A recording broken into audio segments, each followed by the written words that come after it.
Hello there, Rabbi. How are you today?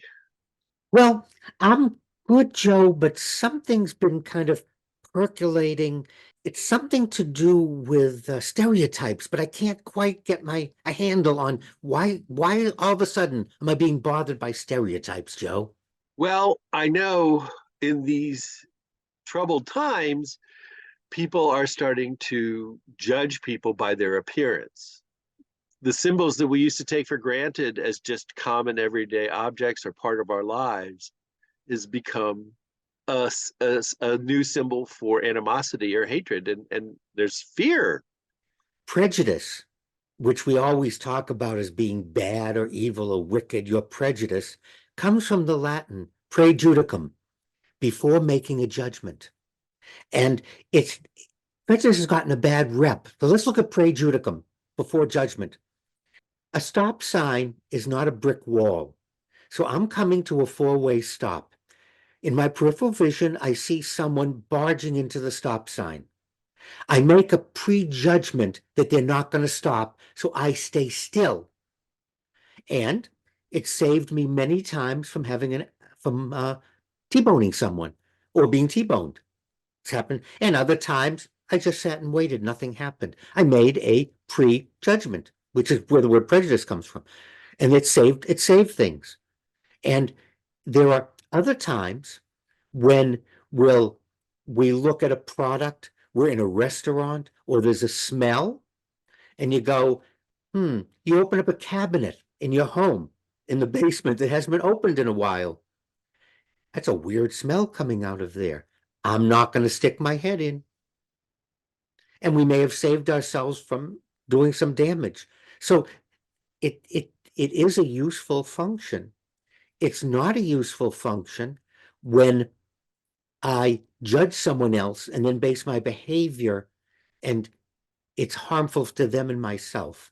Everybody who is somebody automatically believes this, believes that, and that's what we're looking at today with Jews and Muslims. If you're Muslim, you must hate Israel. If you're Jewish, you must hate Palestinians. What what's the sense of that? That's no logic to it. But we're dealing with emotions. So let's put logic aside because when we're coming from in here from an emotional state, logic often goes out the window. And let's come back to the good use of prejudice, prejudicum. Let's go back and ask ourselves, I am reaching a conclusion before the evidence is in. Why am I doing it?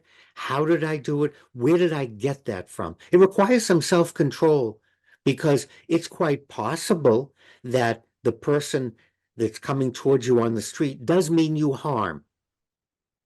It's possible. However, how am I basing that judgment? And where did I get the information? And you know what else is fascinating, Joe? What we've discovered, the more people have contact with another group, the less stereotyping there is. The more people know Sikhs, the less they stereotype. The more people that have contact with Jews or Muslims, Roman Catholics. What I'd like our viewers and listeners to pay attention to is am I getting the information?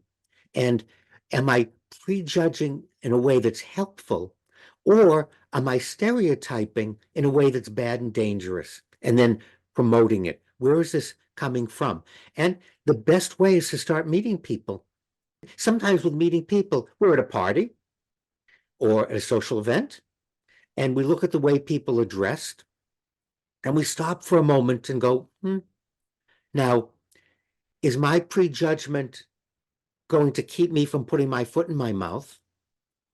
Or am I really prejudiced, having a stereotype, and I'm going to miss an opportunity to interact with someone and learn something? And to be clear, we're not distinguishing between offending someone or not offending someone. We're talking about ourselves. We don't want to say, I know this is a bad person or I know this is a good person. I want to say to ourselves, I don't want to make decisions about this person until I get to know them better. stereotypes shut everything down. Rather than discovering about the person and maybe learning something, we're responding to stereotypical beliefs, and that hurts us. Well, I know one thing that's never going to hurt me, and that's my prejudgment that continues to be validated every week of your wisdom and good advice. Thanks as always, Rabbi. And thank all of you out there for listening and watching. And just keep in mind that we're prejudging, and sometimes it's good, sometimes it's bad. And let's be careful out there.